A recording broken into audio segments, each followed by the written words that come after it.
a hostage situation. This was, without a doubt, the creepiest experience of my life, and probably the most danger I've ever been in, even though I didn't realize it at the time. I'm 19, female, and live just outside a medium-sized city in Virginia. Even though we're only about 40 minutes from downtown, my area is still very rural. Think fields, dirt roads, and nothing open past 9 p.m. I was in community college at the time, working toward a nursing degree.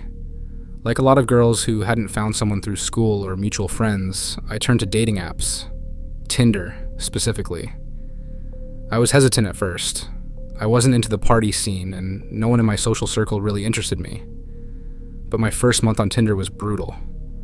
All I got were guys asking for one-night stands or sending creepy messages. The only positive? I made $50 selling foot pics to a guy named Joey. Weird flex, but $50 is $50. Eventually, I decided to lower my expectations and give one of the less sketchy guys a chance. He didn't wow me, but he seemed decent. Said he had a job, came from a good family, and had finished college. We met up at a coffee shop in town, and honestly, we clicked. He was way more attractive in person than in his profile, which was a rare win. We ended up driving around together for a while after that, and that's when things got strange. The moment we left the coffee shop, he went full-on conspiracy theorist. Started talking about how the government was listening to all our conversations. I joked, "Okay, Alex Jones," trying to keep it light. He didn't take that well, got quiet and weird for a bit, then launched back into his theories. Aliens, mind control, secret government agencies. Some of it was almost convincing, like there was just enough truth to keep me listening. But the logic always fell apart eventually. He'd go from point A to B, and then straight to Z with no explanation. Still, we managed to steer back into normal conversation for a while, bonding over past relationships and personal stuff. As weird as he was, I felt like I understood him. I even liked him. We kept seeing each other, 3, maybe 4 dates in total. But something started nagging at me. I asked around town about him, just out of curiosity. Nobody I knew had ever heard of him, which was weird considering he said he'd lived here a while. Eventually, someone told me a story. Apparently, this guy had once rented an apartment above a beauty salon. One day, the folks downstairs heard stomping, shouting. He was alone up there, but yelling things like, kill them," over and over. That should have been a massive red flag. But I brushed it off. I couldn't imagine this guy doing something like that. Sure, he was a little out there with the conspiracy stuff, but violent? No way. Or so I thought. Fast forward to a Friday night. I just finished my homework and was planning a chill evening. That's when he texted me. "Come over." I told him I was too tired and just wanted a night to myself. I put my phone down and went to take a shower. When I got out, I had 53 missed calls, all from him. My heart dropped. I thought someone in my family had died or something. Then I saw the texts, over and over, the same sentence in all caps.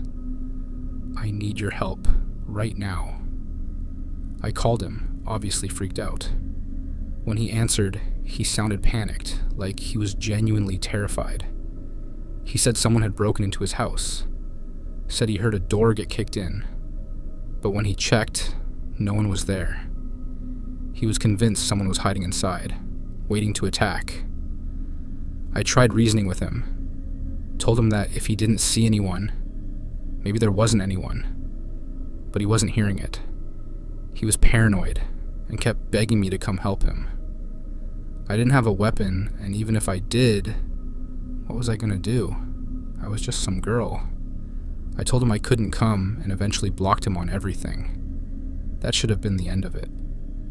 Later that night, my mom asked if I could stop by the store to grab her some cigarettes. I agreed, even though it meant driving past his place. I figured he wouldn't notice. I figured it would be fine. As I got closer, I hit traffic near his street. When I finally passed his house, I saw multiple police cars parked out front. My stomach sank. I thought maybe someone really had broken in. Maybe I'd left him alone in an actual emergency. So I pulled over. I walked up and asked one of the officers what was going on. He told me the man inside had taken his mother hostage at gunpoint.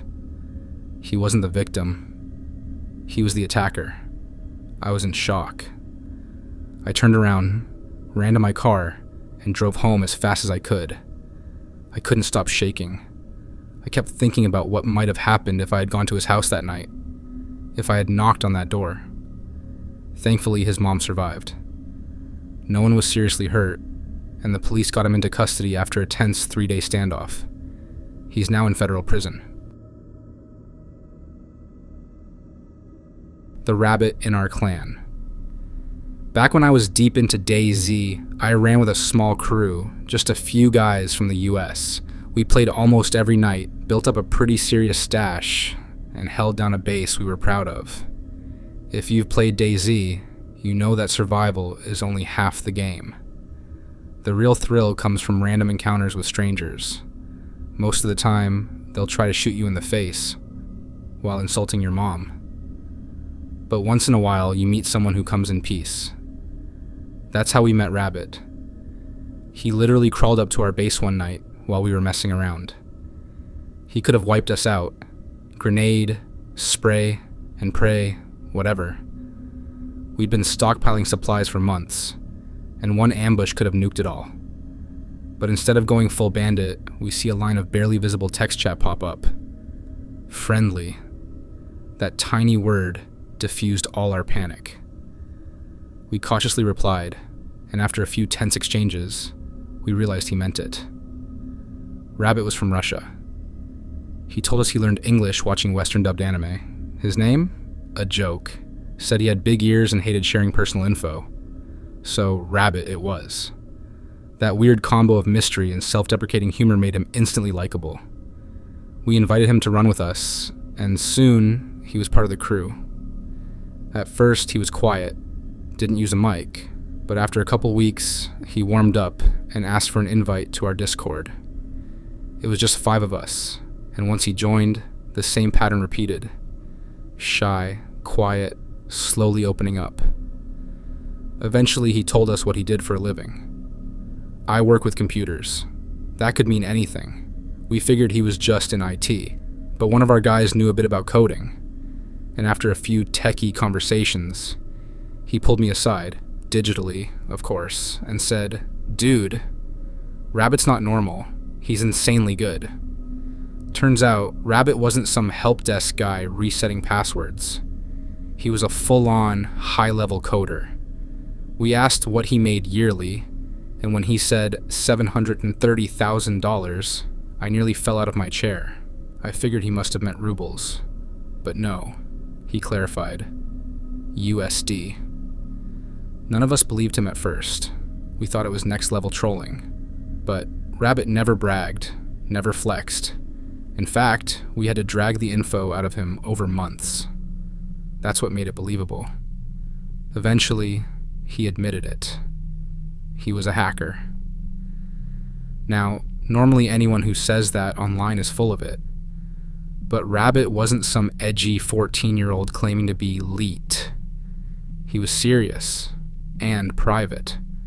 While the rest of us had swapped full names, sent birthday gifts, added each other on Facebook, Rabbit remained a ghost. Still, I needed proof.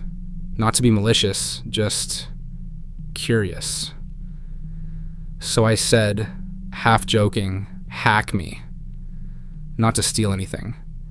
I just wanted a small, safe demonstration. I had an Amazon Alexa system hooked up to lights, music, and a few smart home gadgets. Not Fort Knox, but not exactly wide open either. A few hours later, my apartment lit up like a rave. Lights flashing, smart speakers blasting weird German house music. It was hilarious. And a little terrifying. He'd done it.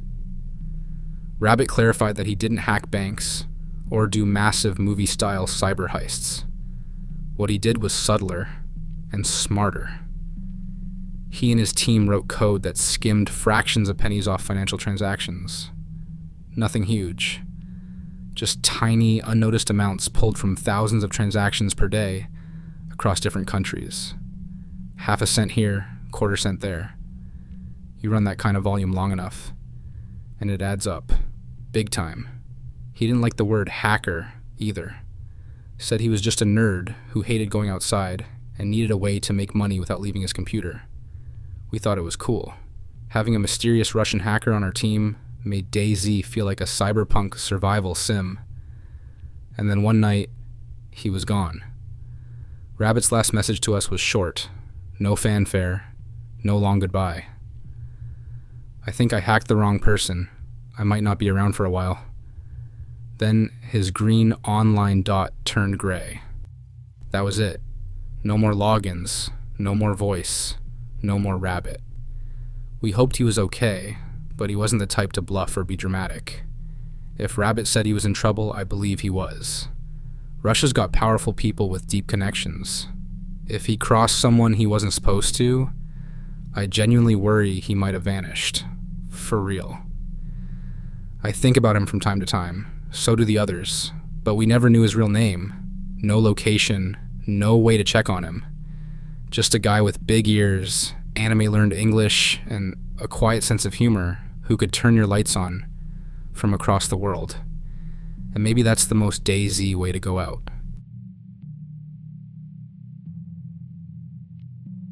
The girl from the chat room. My most unsettling online encounter wasn't in Second Life. It happened in an old AOL chat room.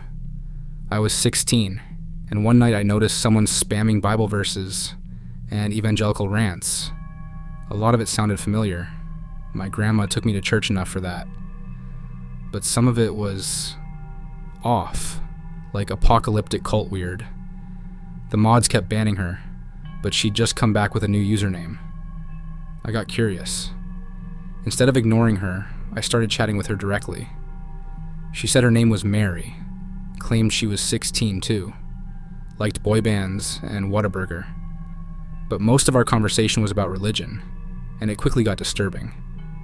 One of the first things she said was, "Satan is inside of you." I asked what she meant, expecting a metaphor. Nope. She claimed, completely seriously, that every night the devil physically entered my room and diddled me. Her words, not a metaphor. She said this was how Satan marked his chosen. At first, I thought it had to be a troll or some bizarre, edgy joke. But the longer we talked, the more I realized she believed it. She told me the world was ending, that God demanded a mass sacrifice to save humanity, that she had a list of names, people that needed to die to bring about salvation, and asked if I'd help her. I obviously said no, but I kept talking to her, hoping maybe I could understand where all this was coming from. Maybe I could help. Then her tone changed. She became despondent. Said if she couldn't save the world, there was no point in living in it. She started talking about suicide. Said she wanted to be closer to God. Claimed God had told her it was okay, that certain kinds of suicide were actually blessed. Then she typed, "I'm gonna cut my wrists in a hot bath now. It hurts." It took a second to hit me. I asked, "How are you typing this if you're doing it right now?" No reply. I sat there, not knowing what to believe. Was she serious? Was it just for attention? Eventually, I logged off. There wasn't anything else I could do. I didn't know her real name, location, nothing. But I checked that chat room for weeks after. Her username never came back. Others even asked, "Hey, whatever happened to that crazy religious girl?" I didn't respond. To this day, I still don't know if she was trolling, mentally ill, or something in between. But I can't shake the feeling that it was real. That she was real. And that maybe, just maybe, she went through with it. These were the early days of the internet. No filters, No algorithms. Just you, your keyboard, and the raw, unpredictable minds of strangers on the other side of the screen. And sometimes, that was the scariest part. The Wildlands incident. Back in late 2016 or early 2017, I was hyped for Ghost Recon Wildlands. I barely touched the beta, so I was really looking forward to playing the full game with a squad. The challenge, of course, was finding 3 friends who were reliable and actually good. So I joined a Discord server built around the game. I won't name the server or anyone in it, partly because of privacy, and partly because what happened might have real legal consequences. I know that sounds like the classic, "this totally happened" disclaimer, but trust me, you'll understand by the end. The server had just over 100 members. There were game-related channels, of course, but also off-topic ones for chatting about anything else. That's where Tom stood out. We'll call him that. Tom was off.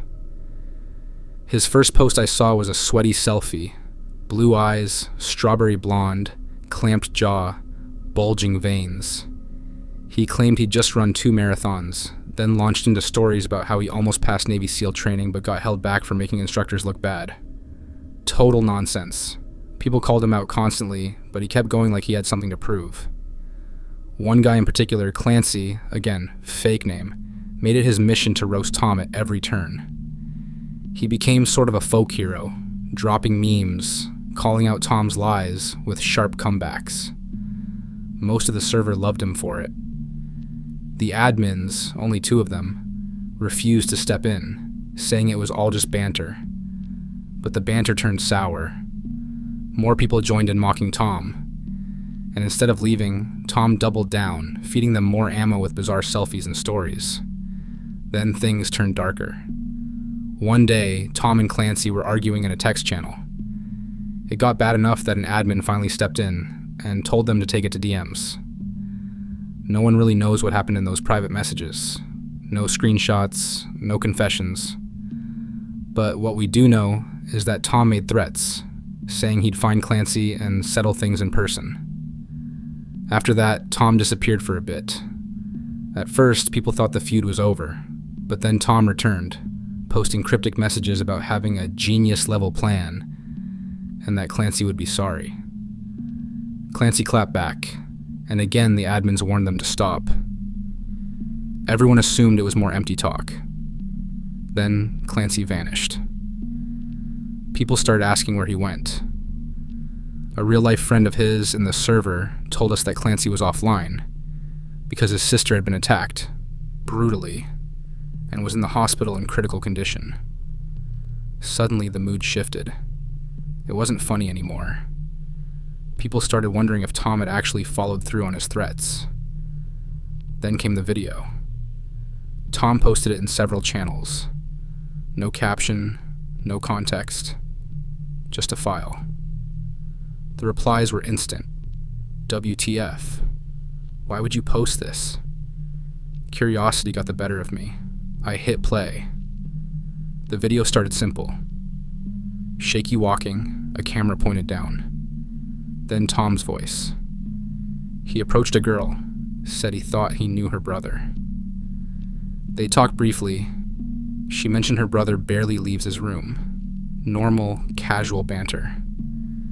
Then Tom dropped the name of a sports team, her brother's favorite, the one in Clancy's profile picture. And then the attack started. You couldn't see much, but the audio made it clear. Screaming, hitting, chaos. At the end, the camera showed what was left. I won't describe it, but it was horrifying. The admins took way too long to react. The video spread. People put the pieces together. Tom had somehow found out where Clancy's sister worked. Months earlier, Clancy had posted a photo of a huge takeout haul his sister brought home from a restaurant job. The containers had a logo. That's all Tom needed. He figured out where she worked and either lived close enough or made the trip. After that, the server split. One group started gathering all the evidence to send to the police. Screenshots, videos, chat logs. The other group? They funneled info directly to Clancy. Then almost all the server's text channels were deleted. People freaked out, tagging admins for answers. None came. Eventually, the entire server was nuked. But before that, there was one final twist. Someone posted a link to a local news story out of St. Paul, Minnesota. A man had been murdered, beaten, tortured, and left in his apartment. The suspect had fled in a stolen vehicle. The article didn't name the victim, but mentioned a possible connection to violent online games. About a week later, a second article came out. This one had a picture. It was Tom. He was dead. No arrests, no suspects, but everyone in that server knew what had happened. Clancy, or someone acting for him, got revenge. Maybe it was someone he knew. Maybe it was Clancy himself. The server shut down because people were scared. Not just of being caught, but of being considered accomplices. Those who fed him information, those who encouraged it. Most of them deleted their accounts, went dark. The girl from IRC. Before smartphones and social media took over, we had IRC, Internet Relay Chat. Basic text chat rooms where you picked a username and jumped into conversations with total strangers. You'd open with ASL, age, sex, location, and the answers could take you anywhere. One night I saw a username, Desert Roads F18. I figured it was a girl around my age, somewhere in the South. I was in Texas, so I messaged her. I was right. She said she was just across the border in New Mexico. Her name was Rose, and she said she was feeling down, needed someone to talk to. I tried to cheer her up. That's when she told me the reason for her sadness. She'd dropped out of college to take care of her mom, who was dying of cancer. It hit hard. I was impressed by her attitude. She called it being a dutiful daughter. It stuck with me. I even offered to send her money, half as a test to see if she was scamming me. She refused. Said she'd never take money from someone as sweet as me. That convinced me she was legit. Not just real, but kind-hearted too. We talked for hours that first night, from 9 p.m. until 4 in the morning, about life, dreams, music, books. She sent a photo. She was beautiful. I teased her about catfishing, and she responded with another picture. Her holding up her palm, my username, and a heart scribbled on it. My heart was in my throat. This was a girl I'd never approach in real life, but online, I had confidence, and it seemed to be working. We talked nonstop for the next 5 days. The kind of conversations that spiral into talk about relationships, long-distance visits, even moving cities. We both admitted it was fast, intense, unreal. Eventually, we said we should hear each other's voices. We agreed I'd call her the next evening. I looked forward to it all day. Work stress couldn't touch me. I had a call with Rose waiting, but when I got home and logged in, she wasn't online. I waited, made dinner, showered, walked to the corner store, still no sign of her. Then, finally, ping. A message from Rose. She apologized, said she'd been delayed picking up medication. I said it was fine. Then she gave me a phone number, New Mexico area code, which lined up. One odd thing though, she told me to ask for Annie, said it was short for Roseanne, her real name, but she hated it. Also, she warned that her uncle might answer, and he might sound grumpy. So I called. A man picked up, gruff, unfriendly. I asked, as she told me to, if I could speak to Annie. Long pause. Then, "Is this supposed to be a joke?" I was confused. I apologized, explained Annie, Rose, had given me the number and told me to call. Another pause. Then the man spoke. "She couldn't have told you that. Annie's dead." He choked up, excused himself, and hung up. I just sat there, frozen. Not because I believed I was talking to a ghost, but because I didn't know what to believe. I messaged Rose, "Are you sure you gave me the right number?" She responded after a while, said she'd messed up, given me the wrong one, apologized if it caused trouble, and like an idiot, I believed her.